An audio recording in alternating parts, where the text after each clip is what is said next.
দর্শক আমন্ত্রণ, যমুনা টেলিভিশন নিয়মিত আয়োজন 24 ঘন্টায় প্রেজেন্টেড বাই আকিদ শানশাইন। আপনার সঙ্গে আছে মাহফুজ মিশা। আপনারা জানেন নির্বাচন নিয়ে নানামুখী আলোচনা, বিশেষ করে লন্ডনে তারেক রহমানের সঙ্গে প্রধান উপদেষ্টার যে বৈঠক, তারপরে নির্বাচন নিয়ে এক ধরনের যে অবিশ্বাস, সন্দেহ কিংবা নানান প্রশ্ন, তার অনেক কিছুর অবসান হয়েছিল। কিন্তু সাম্প্রতিক সময়ে নির্বাচনটি কি ধরনের নির্বাচন হবে, পিআর পদ্ধতিতে হবে কি হবে না, সেটি নিয়ে নানান নতুন নতুন দাবি উঠছে অথবা পুরাতন দাবিগুলো পুনরুচ্চিত হচ্ছে। সেসব নিয়ে কথা বলতে চাই আমরা। সেই সঙ্গে সরকারের অবস্থান কি সেটিও বুঝতে চাই। এসব নিয়ে কথা বলার জন্য আমার সঙ্গে আছেন বিএনপির কেন্দ্রীয় তথ্য বিষয়ক সম্পাদক জনাব আজিজুল বারী হেলাল। অনেক ধন্যবাদ হেলাল ভাই আমাদের সঙ্গে যুক্ত হওয়ার জন্য। আমার সঙ্গে আছেন প্রধান উপদেষ্টার উপপ্রেস সচিব অপূর্ব জাহাঙ্গীর। অপূর্ব জাহাঙ্গীর, আপনাকেও ধন্যবাদ, অনেকদিন পর আমরা আপনাকে পেলাম। এবং আছেন জাতীয় নাগরিক পার্টির যুগ্ম সদস্য সচিব অ্যাডভোকেট হুমায়ুনুর। হুমায়ুনুর, আপনাকেও স্বাগত, আপনার সঙ্গে অনেকদিন পরে দেখা। আমি একটু অপূর্ব জাহাঙ্গীরকে যে আলোচনাটা শুরু করতে চাই। অপূর্ব, যেটা হচ্ছে যে সরকারের সিদ্ধান্ত নেওয়ার তো অনেকগুলো মেকানিজম বা প্রক্রিয়া রয়েছে, ধরেন উপদেষ্টা পরিষদ, সর্বোচ্চ পরিষদ, সেই সিদ্ধান্ত আমরা দেখছি মাঝে মাঝে পাল্টে যাচ্ছে। ধরেন 8 আগস্ট, 5 আগস্ট যেরকম একটা ঐতিহাসিক ঘটনা, শেখ হাসিনা দেশ ছেড়ে পালালেন, একটা দীর্ঘদিনের শক্তিমত্তা সম্পন্ন একটা স্বৈরাচারী শাসক, তাদের পতন হলো। আবার 8 আগস্ট একটা ঐতিহাসিক ঘটনা ঘটলো, প্রফেসর ইউনূসের মতো মানুষ বাংলাদেশের এই সময় এসে দায়িত্ব নিলেন। ফলে 8 আগস্ট নানা কারণে ঐতিহাসিক, ফলে সেটিকে একটি দিবস ঘোষণা করা হলো। তারপরে কয়েকজন ফেসবুকে স্ট্যাটাস দিলেন, আলোচনা সমালোচনা হলেন। হেলাল ভাইয়ের এটা নিয়ে কোনো বক্তৃতা বিবৃতি দেননি, মানে সবচেয়ে বড় দল বিএনপি। কিন্তু সেই দিবসটি আবার আজকে আর এক উপদেষ্টা পরিষদের বৈঠকে বাতিল করতে হলো। সিদ্ধান্ত আসলে সরকার নেয় নাকি যাদের দ্বারা প্রভাবিত এই সিদ্ধান্তগুলো পরিবর্তন করেন আপনারা? সেই প্রশ্ন যদি কেউ তোলে, সেটাকে একদম উড়িয়ে দিতে পারেন। ধন্যবাদ আমাকে ডাকার জন্য। আজকে আমি ব্যাপারটা এইভাবে দেখছি না। যেমন ঘটনাটা তো ঘটেছে 5ই আগস্ট, আমাদের প্রাক্তন প্রধানমন্ত্রী স্বৈরাচারী শেখ হাসিনা পালিয়েছে। 8ই আগস্ট অবশ্যই গুরুত্বপূর্ণ, কিন্তু এটা আমার মনে হয় যেটা একটা হচ্ছে যে উপদেষ্টা মহলে কি কথাবার্তা হয় সেটা তো আমরা অনেক সময় ডিরেক্ট ইয়ে করতে পারি না। কিন্তু যেটা আমার মনে হয় এবং সরকারও যেভাবে দেখছে ব্যাপারটা, সেটা হচ্ছে যে হয়তো 5ই আগস্টটা বেশি গুরুত্বপূর্ণ মনে করছে। 8ই আগস্ট হয়তো, এবং আপনি হয়তো বুঝবেন যে আমাদের প্রধান উপদেষ্টা প্রফেসর মোহাম্মদ ইউনূস, উনার মধ্যে তো আমিত্ব কেন্দ্রিক নাই, উনি নিজেকে নিয়ে এতটা লাফান না যেটা আমাদের আগের স্বৈরাচারী শেখ হাসিনা লাফাতো। সো উনি 5ই আগস্টটাকে প্রায়োরিটি দিচ্ছে।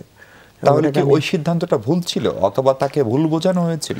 যদি ভুল হয়েও থাকে সেটা তো শুধরিয়ে নেওয়া হয়েছে। এটা ভুল ছিল কি ভুল ছিল না, এটা তো পাবলিক ডিসকোর্সের ব্যাপার, এটা তো ডিবেট হতে পারে। কেউ আপনি বলতে পারেন না 8ই আগস্টই ঠিক, আমি বলতে পারি 5ই আগস্টই ঠিক। ভুল ছিল কি ভুল ছিল না সেটা পরে ব্যাপার। উনি প্রায়োরিটি দিচ্ছেন 5ই আগস্টকে, কারণ গণঅভ্যুত্থানটা স্বৈরাচার পালিয়েছে 5ই আগস্ট। সো এটাকে আপনি যেভাবে দেখছেন হয়তো আমি ওভাবে কিছুটা দেখছি না। এই প্রশ্নটা কেন করছি যে সিদ্ধান্ত নিয়ে সিদ্ধান্তহীনতার কথা, ধরেন জাতির উদ্দেশ্যে ভাষণ দিয়ে সরকার প্রধান বললেন যে এপ্রিলের 2য় সপ্তাহে নির্বাচন।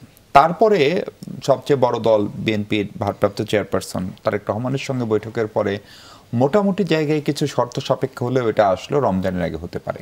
তার মানে ওই সিদ্ধান্তটাতেও সরকার প্রধান পুরোপুরি অটুট থাকেন নাই, তাই তো? ফলে সরকারের সিদ্ধান্তগুলোকে অনেক বেশি রাজনৈতিক শক্তিগুলো দ্বারা প্রভাবিত হয়, সেটা এনসিপি হোক, জামাতি হোক, বিএনপি হোক।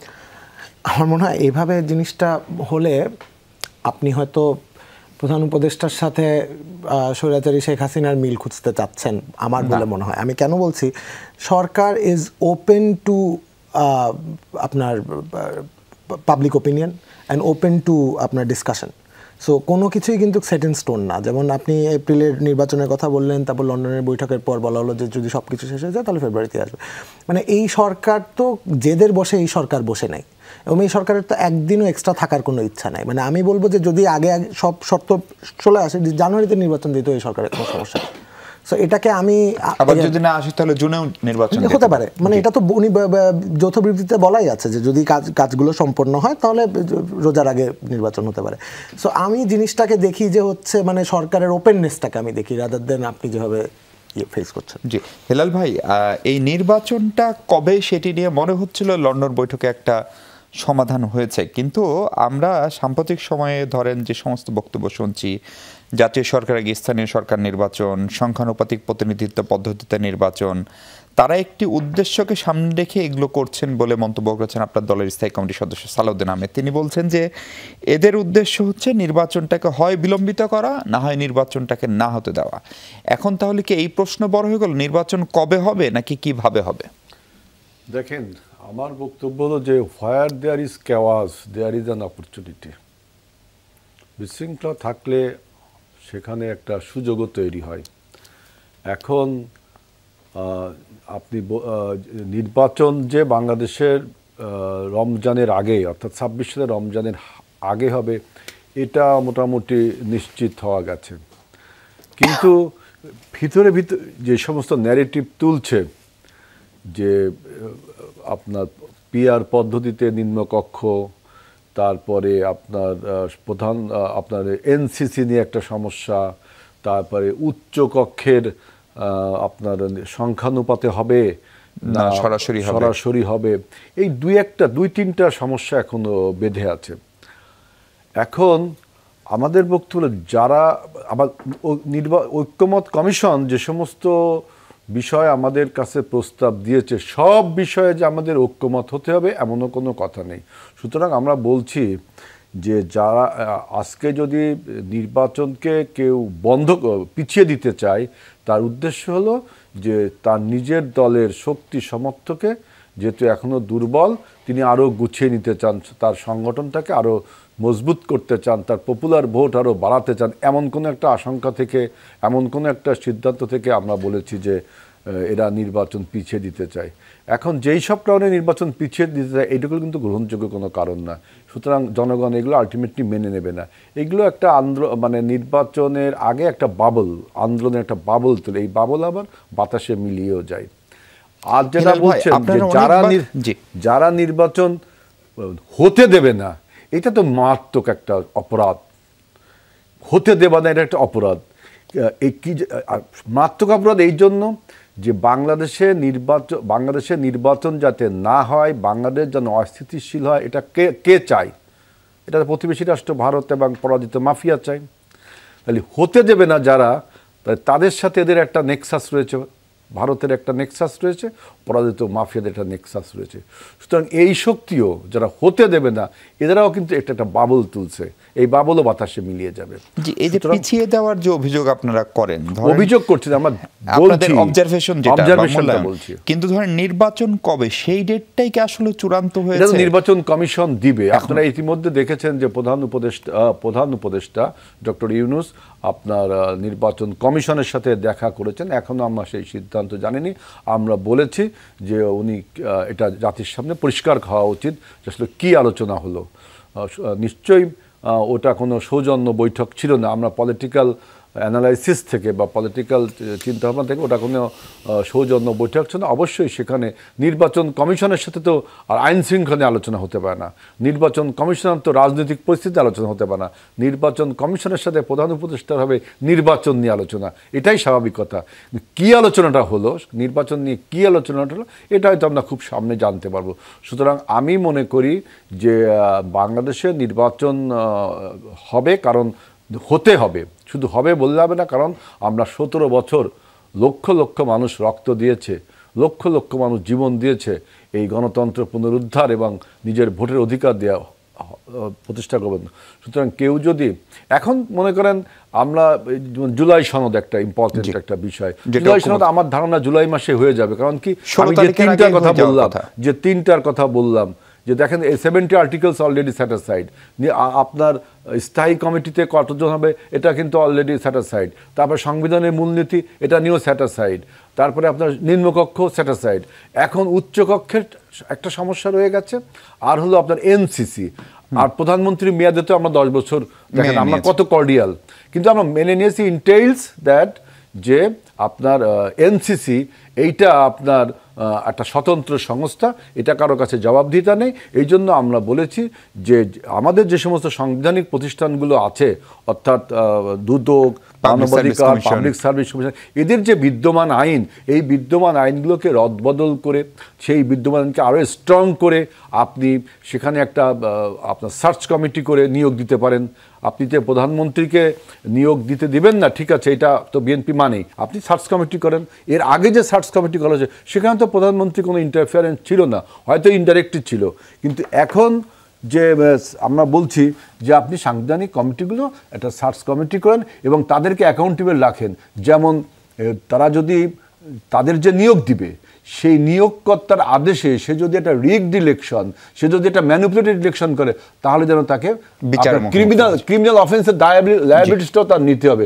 যেমন এবারে নির্বাচন কমিশনে যে সাবেক দুজনের যে পরিস্থিতি হয়েছে, এবং যদি সেই সময় সে ক্রিমিনাল লায়াবিলিটি না নেওয়ার মতো পরিস্থিতি থাকে, তাহলে তাকে যে ভবিষ্যতে নিতে হবে তারও একটা উদাহরণ সৃষ্টি হলো। সুতরাং অযথা আপনি আরেকটা বডি তৈরি করবেন। এই জন্য আমরা বলছি যে প্রধানমন্ত্রীর মেয়াদ 10 বছর, ঠিক আছে, আপনি এর সাথে কিন্তু এনসিসি করে আপনি প্রধানমন্ত্রীকে ক্ষমতাকে চ্যালেঞ্জ বা ভারসাম্যহীন করা এবং নির্বাহী ক্ষমতাটাকে ঠিকমতো অপারেট করতে না দেওয়া, এই জন্য আমরা বলছি। আমরা এই জন্য বলছি যে নির্বাহী বিভাগ, আপনার আইনসভা, তারপরে আপনার বিচার বিভাগ, এগুলো সেপারেশন অফ পাওয়ারে থাকুক, সেপারেটলি থাকুক, এবং প্রত্যেকটা কনস্টিটিউশনাল যে বডি আছে আপনার, এই সমস্ত বডিকে আপনি স্বতন্ত্রভাবে কাজ করার সুযোগ দিন, এইটা আমরা বলছি।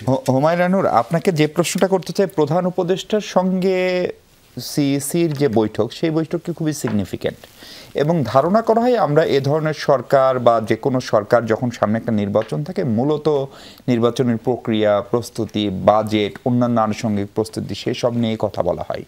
এটি নিয়ে এখন পর্যন্ত আমরা সরকারের কোনো ভাষ্য পাইনি।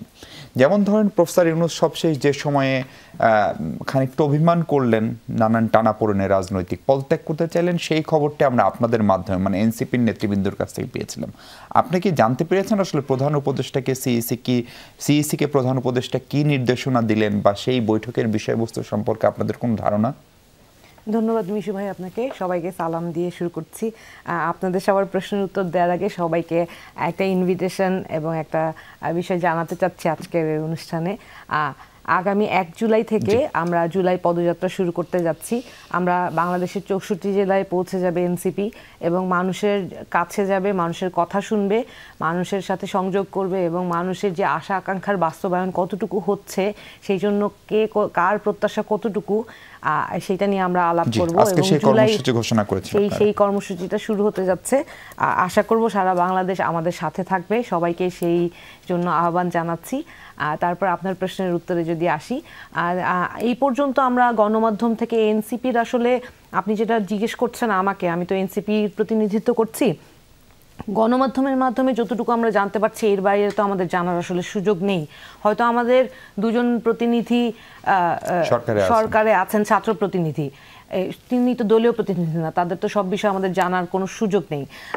সো আমরা যেটা গণমাধ্যম থেকে আপনারা যতটুকু জানেন, আমরাও ঠিক ততটুকুই জানি যে সব বিষয়ে ঐক্যমত্যে আসার যেই ব্যাপারটা, মৌলিক বিষয়গুলোতে ঐক্যমত্যে আসতে পারবে, তখনই নির্বাচনের একটা রূপরেখা দিতে পারবে। এবং নির্বাচন কমিশন থেকে যেটা লাস্ট বলেছে যে ওনাদের উপরে ডিরেকশন যখন আসবে তখন ওনারা এরকম বলবেন। তো আমরা আসলে সরকারের যেই ভূমিকা, সেইটা নিয়ে আমরা প্রশ্ন করতে চাচ্ছি যে সরকার আমাদেরকে বারবার যেই কথাগুলো বলে আসছে, সেই কথাগুলোর আসলে বাস্তবায়ন আমরা দেখতে পাচ্ছি না। কারণ যখন ডিসেম্বরে আমরা জুলাই সনদ চাইলাম, তখন আমাদেরকে বলা হলো যে 15 দিনের মধ্যে আমাদেরকে এই সবার সাথে কথা বলে জুলাই সনদ দেওয়া হবে। একটি বড় রাজনৈতিক দলের আসলে মতামতের কারণে বা তাদের সহমত না থাকার কারণে আমরা 15 দিনের পর কি অদ্যাবধি আমরা জুলাই সনদ পাই নাই। এই যে কিছুদিন আগে আমরা যখন আন্দোলনে নামলাম, ঐক্যমত না হলে জুলাই সনদ কিভাবে হবে? জুলাই সনদের বিষয়টা কি? আমি এত বড় একটা অভ্যুত্থান হয়েছে, এতগুলো মানুষের প্রাণ গিয়েছে, এতগুলো মানুষ আহত হয়েছে, আপনি এটার একটা অ্যাকনোলেজমেন্ট দিবেন না? আপনি এইটা তো হাওয়ায় মিলে যাবে, এত বড় একটা অভ্যুত্থান। নিঃসন্দেহে। বাংলাদেশকে আপনি একটা স্বৈরশাসকের থেকে যেই ছেলে মেয়েরা পথে নেমে এসে মুক্ত করলো, বাংলাদেশ থেকে যারা স্বৈরশাসনকে মুক্ত করে বাংলাদেশকে একটা নতুন ভাবে বাংলাদেশকে গঠন করার জন্য যারা জীবন দিল, তাদের আপনি স্বীকৃতি দিবেন না? এইটাতে এই জুলাই সনদের, আমি আপনার কথা মাঝখানে কিন্তু আমি কথা বলিনি, আপনি অনেক কিছু বলেছেন, সেই বিষয়ে আমরা আসছি।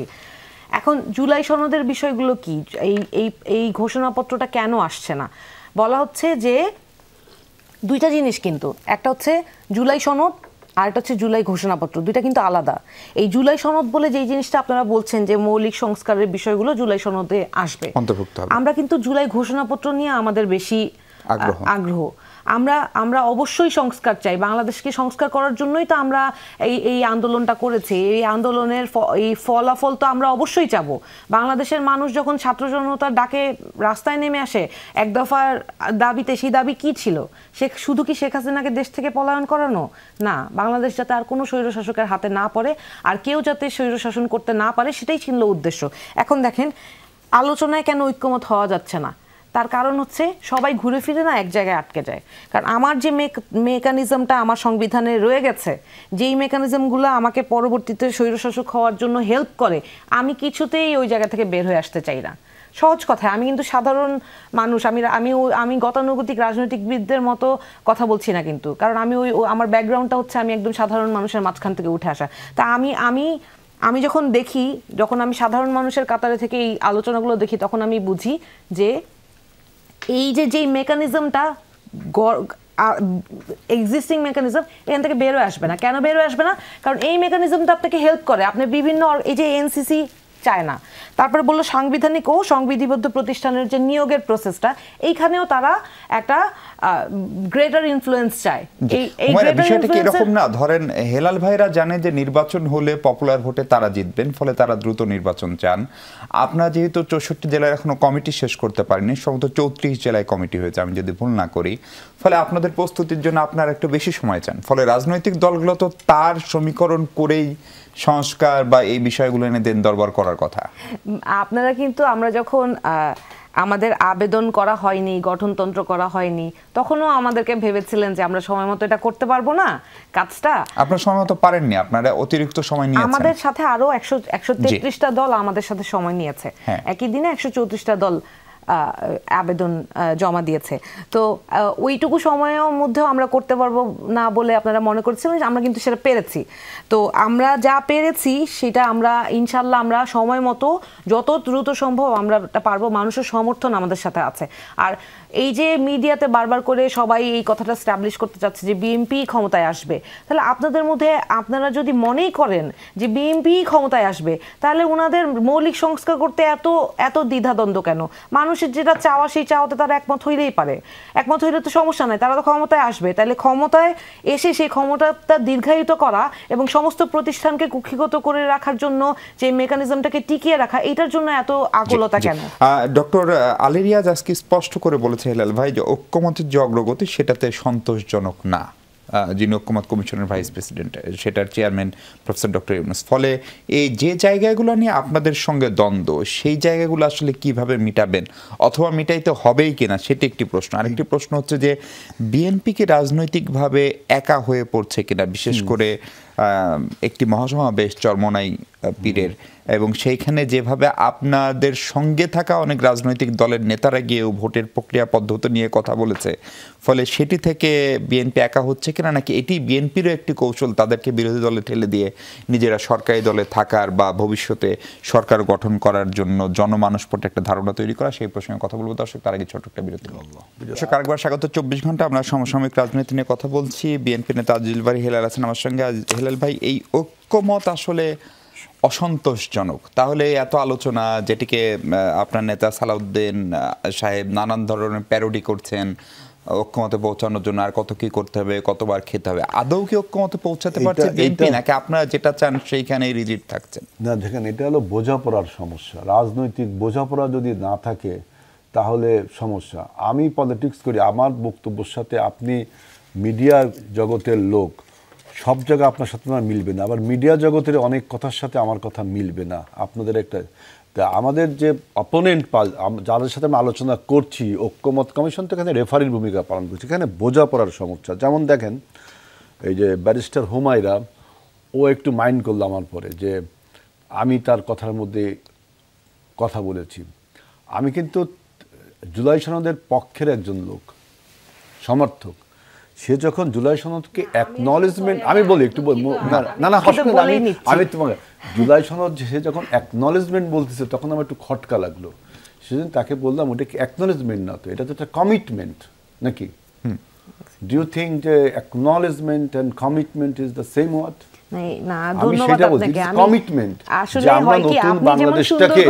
আমরা বাংলাদেশটাকে কিভাবে দেখতে চান, জুলাইয়ের অভ্যুত্থানের মাধ্যমে, জুলাই এবং আগস্টে বিশেষ করে 17 বছর, নট অনলি জুলাই আগস্ট, 24-এর গণ অভ্যুত্থানের মাধ্যমে আমরা কি অর্জন করলাম, কিভাবে বাংলাদেশকে দেখতে চাই, এটাই তো জুলাই চার্টার, তাই না? এটি তো জুলাই চার্টার। আমি সেইটা তাকে বলেছিলাম। অর্থাৎ বোঝাপড়া যে সমস্যা হচ্ছে না, ঠিক ঐক্যমত কমিশনও দেখবেন আপনি, যেমন মৌলিক সংস্কার। মৌলিক সংস্কার বলতে আপনি কি বোঝেন আপনি বলেন? আমরা জানি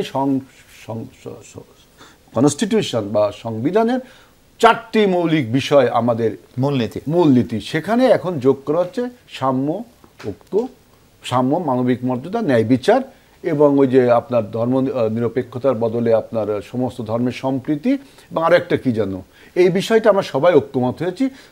তার সাথে বিএনপি বলছে ঠিক আছে এটা জুলাই চার্টার হবে, সংবিধানের মূলনীতি, কিন্তু যদি আমরা ক্ষমতায় ম্যান্ডেট পাই, মেজরিটি পাই, তখন আমরা পঞ্চম সংশোধনী ফিফথ অ্যামেন্ডমেন্টে আমাদের যে 4টি বিষয় আছে, যে আল্লাহর প্রতি বিশ্বাস, আস্থা, যে বাংলাদেশি জাতীয়তাবাদ, গণতন্ত্র এবং সামাজিক ন্যায় সমাজতন্ত্র, এই 4টা থাকবে। ওইটাও থাকবে, এইটাও থাকবে। তার মানে এটা একটা রিজলভ ইস্যু, তাই না? মৌলিক সংস্কার, আপনার প্রধানমন্ত্রীর ক্ষমতা যদি মৌলিক বিষয় ধরেন, এটাও রিজলভ। তাহলে আমরা মৌলিক সংস্কারের প্রশ্নে আমরা দ্বিধাগ্রস্ত কোথায়? কারণ সংস্কার প্রস্তাব তো আমাদের আগে আপনারা দেননি। বাংলাদেশে বিএনপির জন্ম হয়েছে সংস্কার প্রক্রিয়ার মাধ্যমে এবং বিএনপি সংস্কারের মাধ্যমেই দেশটাকে পরিচালিত করে। সুতরাং এই যে বোঝাপড়ার সমস্যা, এই যে বললাম না, আপনার সাথে, আপনি মিডিয়া জগতের লোক, আমি পলিটিক্যাল জগতের লোক, দুইজনে একমত আসতে কথাবার্তায় সমস্যা হবে। যেমন ওই যে বললাম যে হুমায়রার সাথে কথাবার্তা সমস্যা হচ্ছে, ওইখানেও একই রকম সমস্যা। আমি সালাউদ্দিন সাহেবের মতো প্রশ্ন করতে চাই, আর কতদিন বসলে আপনার ঐক্যমত হতে পারবে? এটা তো আমার বিরোধী, যেহেতু আপনারা বড় দল, আপনারা অভিভাবকের মতো, হ্যাঁ, সেজন্য আমরা বলছি যে এখন রাষ্ট্রটাকে যদি আপনি দুর্বল করেন, আপনি ভালো গুড উইল, গুড জেস্চার থেকে আপনি বলছেন, কিন্তু আমরা অভিজ্ঞতা থেকে বলছি যে এটা রাষ্ট্র এভাবে স্ট্রং হতে পারে না। আমরা বলছি, আপনার তো সবেমাত্র বাংলাদেশের রাজনীতি ইনসেপশন হয়েছে আপনাদের, তাই না? আপনাদের এর আগে কাউকে রাষ্ট্র চালানোর অভিজ্ঞতাও নেই। সুতরাং আমরা তো রাষ্ট্রের ভালোতা, আমরা লার্জেস্ট পার্টি হিসাবে, অভিজ্ঞ রাজনৈতিক দল হিসাবে এবং 4 বার ক্ষমতায় থাকা দল হিসাবে রাষ্ট্রের দায় দায়িত্বটা তো আমাদের উপর বেশি বর্তায়। আজকে যদি বাংলাদেশ ফেল করে, আমাদের এই অভ্যুত্থান ফেল করে, সবচেয়ে বেশি ক্ষতি হবে কি? বাংলাদেশ সবচেয়ে বেশি, বিএনপি লার্জেস্ট পার্টি, সে সবচেয়ে বেশি ক্ষতি হবে। সেজন্য বলছি যে অন্য রাজনৈতিক দলগুলোর সাথে বোঝাপড়ার সমস্যা আছে। তারা এক একটা ন্যারেটিভ তুলছে, যেমন বলছে যে আপনার প্রপোর্শনেট রিপ্রেজেন্টেটিভ নিম্নকক্ষে। আপনি বলেন এইটা আমাদের দেশে গত 53 বছরে এই প্র্যাকটিস কি আছে? 1 নম্বর পয়েন্ট। 2 নম্বর পয়েন্ট হলো যে এই যে আপনি পিআর পদ্ধতি দিচ্ছেন, এর ফলে আপনি নির্বাচন করবেন কিভাবে? মানে মার্কার নির্বাচন হবে, যে একটা এলাকায় আপনি বলেন ধানের শীষ, ওনাদের 7 লাখ, কারো ওই যে কি মার্কা আছে, 4-5টা মার্কারে ভোট দেবে। তাইলে মার্কাকে ভোট দেওয়ার ফলে তাইলে আপনারা যে দলীয় প্রধানকে একতন্ত্র কমাতে চান, এদিকে তার দলীয় প্রধানের একতন্ত্র কমলো না বাড়লো? কারণ তিনি তো তখন হাতে সব পেয়ে গেল, 300 আসনের নমিনেশন, তিনি যদি 20টা আসন, 200 আসন পায়, 200টা তিনি ইচ্ছামতো দিতে পারছে। সেখানে পপুলারিটির কোনো প্রয়োজন নেই, অ্যাকাউন্টেবিলিটির কোনো প্রয়োজন নেই। মনে করেন একটা আসন, আমাদের ঢাকা একটা সদর আসন, এই আসনে আসনে কে জিতলো? ধানের শীষ জিতলো না 7 বুঝ, তাও বুঝবো কি করে? কোনো বোঝার উপায় নেই। মানে একটা একটা ধোঁয়াচ্ছন্ন একটা কথা বলছেন, তখনই আমাদের প্রশ্ন জাগে যে আপনি আইদার ইম্যাচুরিটি থেকে বলছেন অথবা আপনি কারো ব্যাগেজ বহন করছেন to destroy Bangladesh sovereignty and the peaceful situation of Bangladesh. তখন তাই মনে হয় যে আপনি না বুঝে কথা বলছেন, যেহেতু হয়তো আপনি না বুঝে বলছেন অথবা কারো ব্যাগেজ বহন করছেন। আর সেই ব্যাগেজ কার বহন করছেন?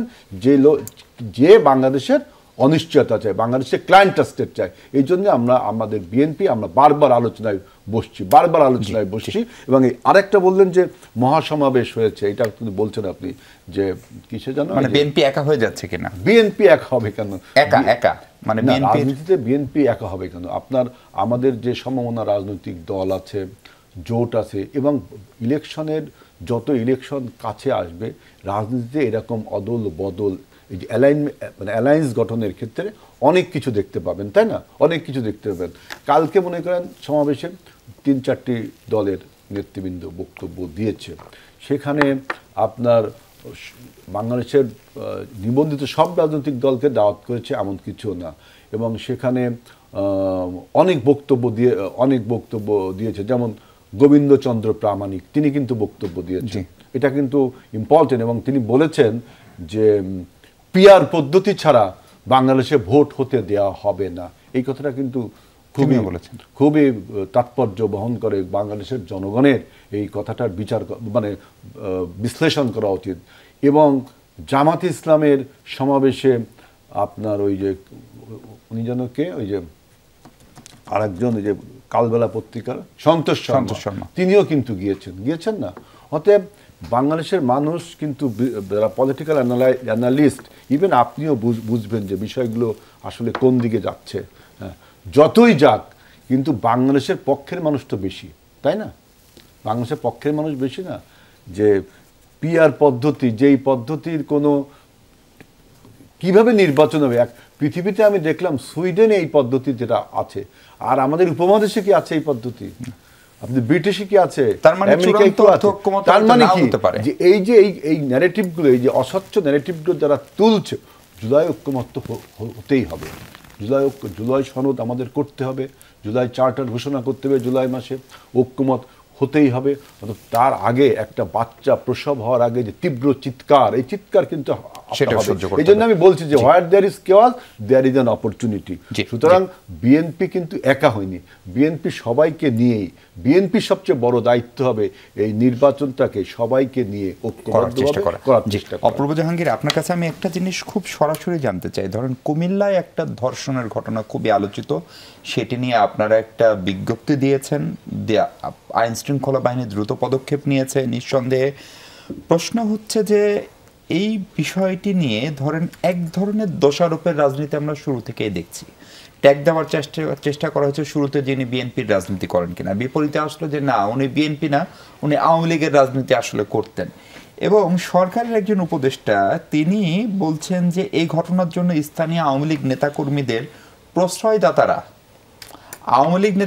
প্রশ্রয়দাতারা দায়ী বলে উপদেষ্টা আসিফ মাহমুদ সজীব ভুইয়া মন্তব্য করছেন, সেটি তারও নিজের এলাকা। ফলে এই যে দোষারোপের রাজনীতি আসলে আর কতদিন থাকবে?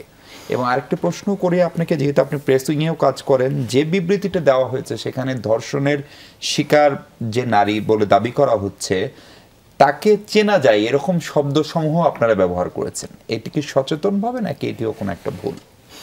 ধন্যবাদ।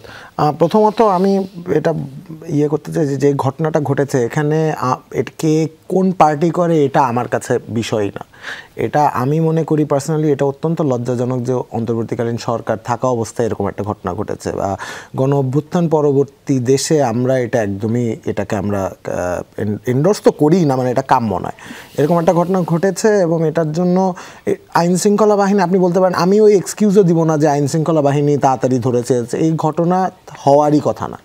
সেটা কোন পার্টি করেছে, কি করেছে, ইট ডাজেন্ট ম্যাটার। এরকম একটা ঘটনা বাংলাদেশে হওয়ার কোনো কারণ নেই।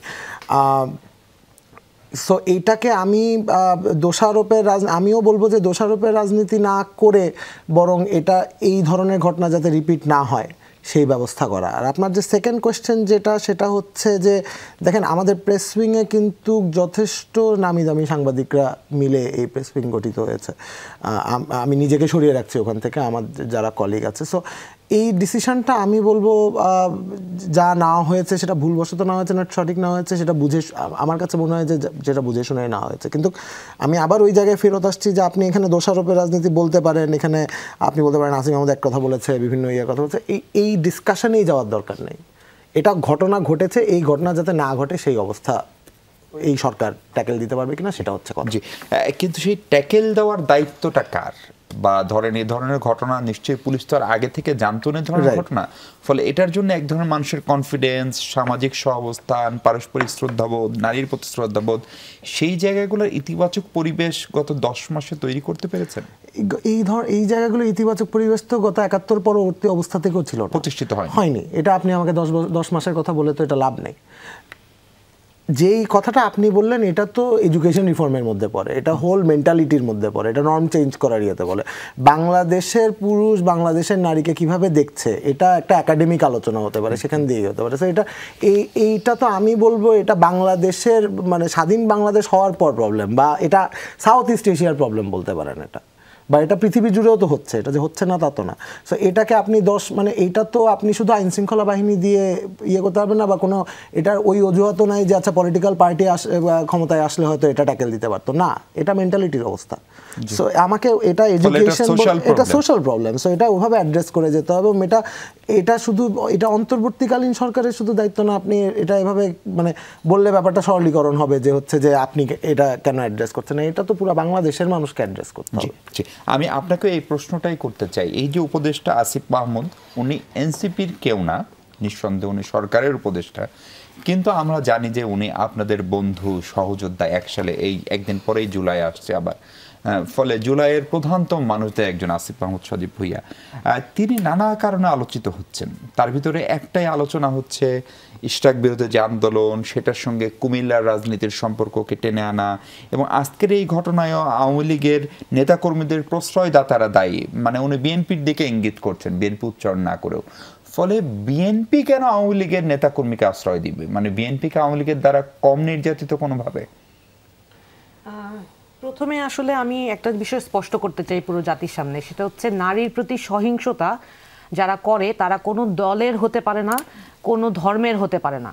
যারা এই একজন নারীকে যারা অসম্মান করবে, সেই কোনো ধর্মের দোহাই দিয়ে তাকে রেহাই দেওয়ার উপায় নাই, কোনো দলের পৃষ্ঠপোষকতায় তাকে ছাড় দেওয়ার কোনো উপায় নাই।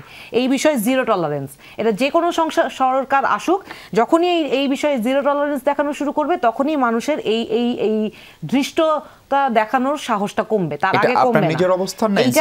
এইটা আমি একজন আইনজীবী হিসেবে আমার অবস্থান, এবং এনসিপিরও একই অবস্থান।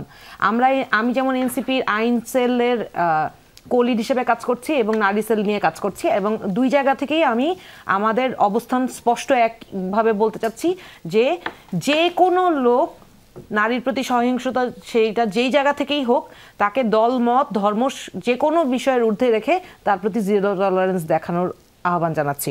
এখন আসেন আরেকটা বিষয় নিয়ে আমি উল্লেখ করতে চাই। আসিয়ার ঘটনার পর আমি একটা জায়গায় বলেছিলাম যে বাচ্চাটাকে বারবার কেন মিডিয়াতে দেখানো হচ্ছে। পরদিনই জাস্টিস ফারাহ মাহবুব ম্যাম উনি স্বপ্রণোদিতভাবে একটা রুল দিয়েছেন এবং সব জায়গা থেকে ছবিটা সরিয়ে দিয়েছে। কিন্তু গতকাল রাতে আমি ঘুমাইতে পারলাম না এই কারণে যে এই যে মহিলাটা নির্যাতনের শিকার হয়েছে এবং যেই সিনারিও দেখলাম, মানে এটা তো বাধ্য হয়ে দেখতে হইলো। এটা তো দেখার মানে আমি তো দেখতে চাই না এটা মানুষ এইটা মিডিয়াতে কিভাবে আসলো, বা একটা সোশ্যাল মিডিয়ার কন্ট্রোলিং প্রসেস কি, এইগুলো নিয়ে নীতিমালা কি, এগুলো এখনো কেন সোশ্যাল মিডিয়াতে পাবলিশড হয়, কেন আজকেও দেখলাম ভদ্রমহিলার বিবৃতি, আজকে আপনি দেখেন মহিলার বিবৃতি দিচ্ছে, তার নিরাপত্তা কোথায়? কালকে সে যদি সত্য বলছে না মিথ্যা বলছে, কারো দ্বারা প্রেশারাইজ হয়ে বলছে, তার তো নিরাপত্তা নাই, আপনি তাকে তার পরিচয় এক্সপোজ করে দিলেন। এটা খুবই জঘন্য কাজ, এগুলো থামতে হবে। এখন আসেন উপদেষ্টা আসিফ মাহমুদ সজীব ভুঁইয়ার কথা আপনি বলছেন, উনি হয়তো কোনো একজনের কোনো একটি দলের হয়তো ইঙ্গিত করে বলছেন। কালকে যখন ঘটনাগুলো পড়ছিলাম মিডিয়া থেকেই যতটুকু জানা, এবং আজকে আমাদের এনসিপির কেন্দ্রীয় সদস্য কয়েকজন সহ আমাদের লোকাল টিম মুরাদনগরে গিয়েছিল, ভদ্র মহিলার সাথে কথা বলেছে, তাকে আমরা সর্বাত্মক সহযোগিতা দিতে প্রস্তুত, এই বিষয়ে আমরা তাকে জানিয়ে এসেছি। তখন যে ঘটনাটা জানতে পারলাম সেটা হচ্ছে যেই ব্যক্তির বিরুদ্ধে প্রধান যে অভিযোগ, এই সংশ্লিষ্ট যারা ছিল তারা অলরেডি পুলিশ হেফাজতে আছে, এটা জানতে পেরেছি। প্লাস যেই ব্যক্তির বিরুদ্ধে অভিযোগ তার সাথে ওই এলাকার চেয়ারম্যানের একটা ঘনিষ্ঠতা আছে, এই চেয়ারম্যানের যে ঘনিষ্ঠতা সেইটার ভিত্তিতে হয়তো এই দলীয় সম্পৃক্ততার কথাটা উঠে আসছে। কিন্তু ওই যে আমি যে কথাটা বললাম, ধর্ষকের কোনো দল থাকতে পারে, একজন নারীর প্রতি সহিংসতা, নির্যাতনকারী, ধর্ষকের কোনো দল ধর্ম থাকতে পারে না, শেষ, ফুল স্টপ। কিন্তু আপনি যেটা বলছেন সেটা কি সত্যি সত্যি এনসিপির অবস্থান, নাকি এনসিপি আপনারা বলেছেন যে আপনার একটা মধ্যপন্থী দল, আপনাদের সাম্প্রতিক বিভিন্ন কার্যকলাপ এবং একটু ডানপন্থীদের সঙ্গে বেশি মেলামেশা, সেইটা কিন্তু অনেক প্রশ্নের উদ্রেক করছে যে এনসিপি আদৌ মধ্যপন্থী দল, নাকি আপনার ডানপন্থীদের সঙ্গে আলাদা কোনো এলাই করছেন, বা করলে সেটা কি কেবল নির্বাচনকালীন লক্ষ্য কিনা, সেই প্রসঙ্গে আপনার কথা শুনবো। দর্শক, তার আগে আবারও বিরতি নেই। দর্শক, আরেকবার স্বাগত 24 ঘন্টায়। এনসিপি নেতা আছেন আমাদের সঙ্গে অ্যাডভোকেট হুমায়ুন নূর। হুমায়ুন নূর, আপনারা কি আসলে মধ্যপন্থী দল? কেন বলছি, কারণ জামাতের সমাবেশে হাসনাতের উপস্থিতি কিংবা ইসলামী আন্দোলনের সমাবেশে সার্জিজের উপস্থিতি এবং বক্তব্য সেটি, প্লাস নারী ইস্যুতে আপনাদের বেশ কিছু অবস্থান নিয়ে কিন্তু প্রশ্ন আছে। আপনাদের একজন সহযোদ্ধা, আমি উমামার কথা বলছি, সে এর মধ্যে পদত্যাগ করেছে। নারী বিষয়ক বেশ কিছু ঘটনায় আপনাদের ভূমিকা নিয়ে আপনাদের অভ্যন্তরে আলোচনা হয়েছে। আচ্ছা, এখন যেই সমাবেশগুলোতে এনসিপি জয়েন করছে, সেই সমাবেশগুলোতে আমাদেরকে দাওয়াত দেওয়া হয়েছে। আমরা রাজনৈতিকভাবে আমরা দাওয়াত গ্রহণ করেছি। তার মানে এইটা না যে আমরা একদম সম্পূর্ণ ডানপন্থী হয়ে যাচ্ছি, আমরা আসলেই মধ্যপন্থী দল। যখন মোস্টলি বামপন্থীর রাজনৈতিক যারা প্ল্যাটফর্ম আছে ওখান থেকে যখন নারী সমাবেশ ডাকলো, সেই সমাবেশেও কিন্তু আমরা জয়েন করেছি। সেই জয়েন করার কারণেও কিন্তু অনেক বকা আমাদের খেতে হয়েছে, কিন্তু আমরা কিন্তু আমাদের অবস্থান সুস্পষ্ট। আমরা নারীর প্রতি সম্মান যাতে সুনিশ্চিত হয়, সেই জন্য আসলে সবচেয়ে বেশি কাজ আমরাই করছি, অথচ আমাদেরকেই প্রশ্নবিদ্ধ করা হচ্ছে। দেখেন, বাংলাদেশে নারীর সংরক্ষিত আসন বাদ দিয়ে নারীকে যাতে প্রপারলি ক্ষমতায়ন করা হয়, সেই জন্য এই সংসদে নারীদের আসন সংখ্যা 100-তে উন্নীত করা এবং সরাসরি নির্বাচনের জন্য সবচেয়ে বেশি কাজ এনসিপিই করছে। এবং এটা নিয়ে আমি ক্যাম্পেইন করেছি, জানেন, 2 ঘন্টায় 700 মানুষ সাইন করেছে। এইটা নিয়ে আমরা কাজ করেছি। নারীর ক্ষমতায়নকে আপনারা এত, মানে যারা ভয় পায় তারা এত ভয় পাওয়ার কি কারণ? বলে যে সাফিসিয়েন্টলি ডানপন্থী বা বামপন্থী কোনটা হয় নিশ্চয় অপরাধ না, আমরা বলছি দলের অবস্থান বা দর্শনটা পরিষ্কার কিনা। এক্স্যাক্টলি, দলের অবস্থানের দিক থেকে আমরা একদমই পরিষ্কার। আমরা আমাদের অবস্থান থেকেই যারা ডানপন্থী মতবাদ থেকে বিলং করে তাদের মতবাদকেও সম্মান করি, যারা বামপন্থী তাদেরকেও সম্মান করি, যারা মিডল গ্রাউন্ডের তাদেরকেও সম্মান করি। যার মতবাদকে, ওই যে যার ধর্ম সে লালন করবে, যার বিশ্বাস সে লালন করবে, কিন্তু আমরা সবাই সহ অবস্থান করব। দেশটা তো এভাবেই করতে হবে। জি জি, অপূর্ব জাহাঙ্গীর, আপনার কাছে একটা প্রশ্ন হচ্ছে, মব না প্রেশার গ্রুপ, আমরা আসলে কোনটা বলবো? আমরা প্রেস সেক্রেটারি মহোদয়ের যে বক্তব্য, সেই বক্তব্যকে আমরা সরকারের বক্তব্যই ধরি, যেহেতু উনি প্রধান উপদেষ্টার প্রেস উইংয়ের প্রধান সিনিয়র সচিব পদমর্যাদায়। ফলে কোনটা মব, কোনটা প্রেশার গ্রুপ, এটা কিভাবে আইডেন্টিফাই করা সম্ভব? আচ্ছা, প্রথমত যেই বক্তব্যটা আপনি বলছেন সেখানে কিন্তু প্রেস সচিব বলেছে যে এটা ওনার ব্যক্তিগত বক্তব্য, যে উনি মনে করেন এটা প্রেশার গ্রুপ। সো আমি মনে করি এটা প্রেশার গ্রুপ না, এটা মব। উনি হয়তো ওনার বুঝতে ভুল হয়েছে বা কিছু একটা, বা ওনার ইন্টারপ্রিটেশন, এটা আমি মনে করি মব, এবং সরকারও মনে করে মব।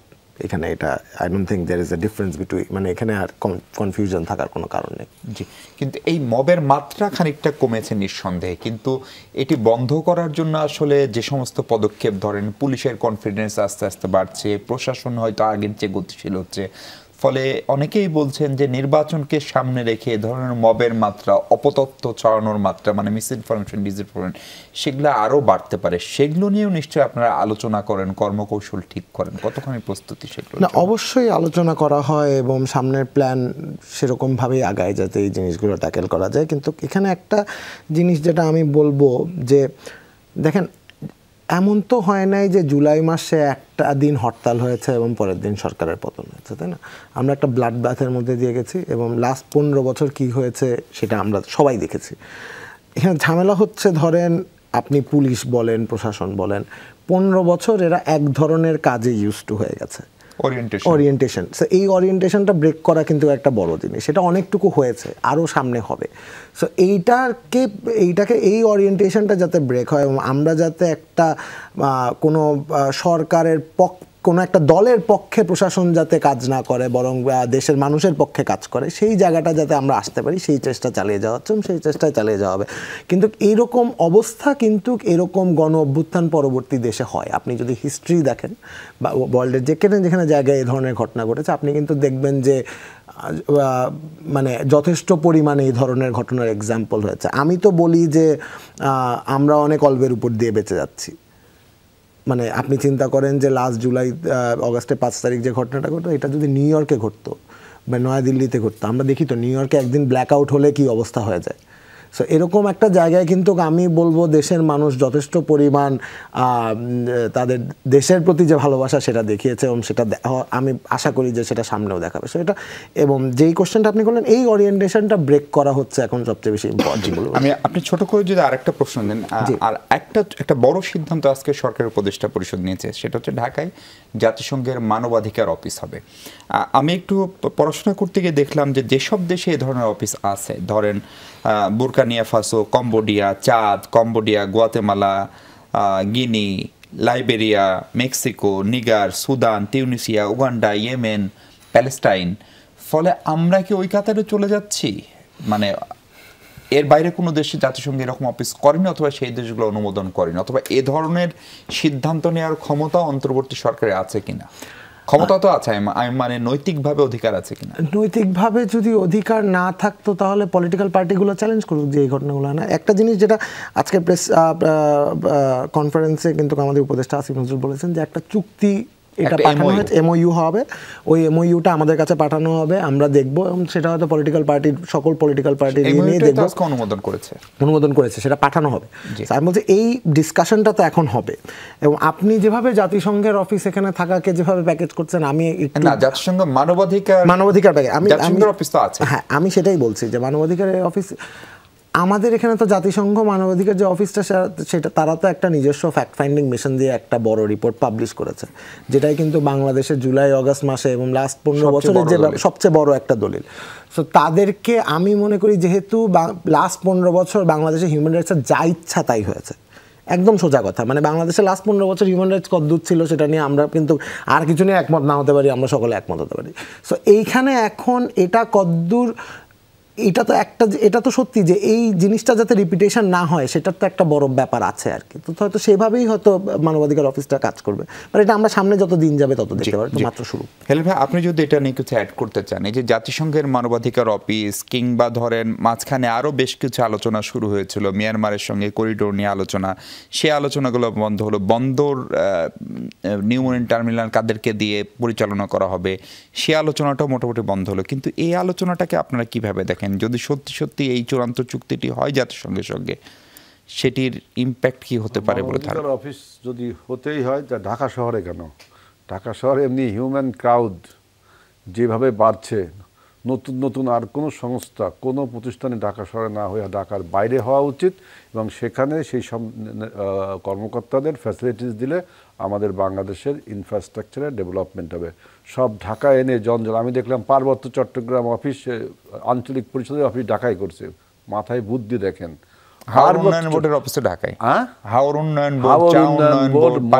মৎস্য উন্নয়ন, আপনার শিপিং কর্পোরেশন, শিপিং এর ব্যবসা হলে চট্টগ্রামে। না আমি তো টোটাল আমাদের শুধু পলিটিক্যাল লিডারের সাথে ব্যুরোক্রেসিও জড়িত, অনেক কিছু জড়িত, যে তাদের ছেলে মেয়েগুলো এখানে গেলে তারা সেই আপনার এডুকেশন, হেলথ কেয়ার, এই ফ্যাসিলিটিসগুলো পাবে কিনা। এই জন্যই বলছি জাতিসংঘের যদি কোনো অফিস করতে হয় সেটা বাইরে যায় করা উচিত, ও ঢাকার বাইরেই করা উচিত, আমি সেটা মনে করি। এখন আমি বলবো যে মুরাদনগরের ঘটনা নিয়ে আমি কিছু কথা বলতে চাই। যে উনি বললেন যে ইটস এ সোশ্যাল প্রবলেম। যে সোশ্যাল প্রবলেম তো দেশে দেশে যুগে যুগে আছে, বিধায়িত সরকারগুলো এই প্রবলেমকে, এই চ্যালেঞ্জগুলোকে মোকাবিলা করার জন্য তো সরকার যদি বসেই থাকে, শুধু শুধু বেতন নেই, সোশ্যাল প্রবলেম করে, তাহলে তো কিন্তু হবে না। এখন এই মুরাদনগরের এই প্রবলেমটায় আপনার একজন উপদেষ্টা, তার নিজস্ব এলাকা, তার নিজস্ব লেখা, এবং ওইখানে বক্তব্য রয়েছে মানুষের যে তিনি যাদেরকে প্রশ্রয় দেন, অর্থাৎ আওয়ামী লীগের বা ওই ধর্ষণকারী যারা ছিল তাদের প্রশ্রয় দেন, এখন তিনি এ ব্যাপারে কোনো কথা বলছেন না। তার উচিত ছিল একটা নিরপেক্ষ তদন্ত কমিশন করে অন্তত ওদের গ্রেপ্তার করা, গ্রেপ্তার তারা হয়েছে, গ্রেপ্তার করে তাদেরকে তদন্ত কমিশন করে অথবা তদন্ত করে একদম একটা নিরপেক্ষ তদন্ত করে ফ্যাক্ট ফাইন্ডিংস করা উচিত ছিল। তা না করে আপনি উল্টাপাল্টা বক্তব্য দিয়ে গেলে কিন্তু আপনার ওই পথটা আপনার জন্য মানায় না, কারণ আপনি এরকম বহু সমস্যা সৃষ্টি করেছেন। আরটা বলছেন যে মব না প্রেশার গ্রুপ, কোনোটাই তো আপনার অ্যাকসেপ্টেবিলিটি নেই। প্রেশার গ্রুপ যদি হয় সেটা কি কন্টিনিউস চলতেই থাকবে? কন্টিনিউ চলতে থাকবে, সরকার কিছুই বলবে না, সরকার উদাসীন হয়ে বসে থাকবে, এগুলো কোনো কথা না। সরকারকে তার দায়িত্ব পালন করতে হবে, কারণ একটা ফ্রি অ্যান্ড ফেয়ার ইলেকশনের জন্য তাকে সেই পরিবেশটা তৈরি করা তাকে যথেষ্ট দায়িত্ব। অনেক ধন্যবাদ আজিজুল বারী হেলাল, ধন্যবাদ অপূর্ব জাহাঙ্গীর, অ্যাডভোকেট হুমায়ুন নূর। দর্শক এই ছিল আলোচনা, ভালো থাকবেন সবাই।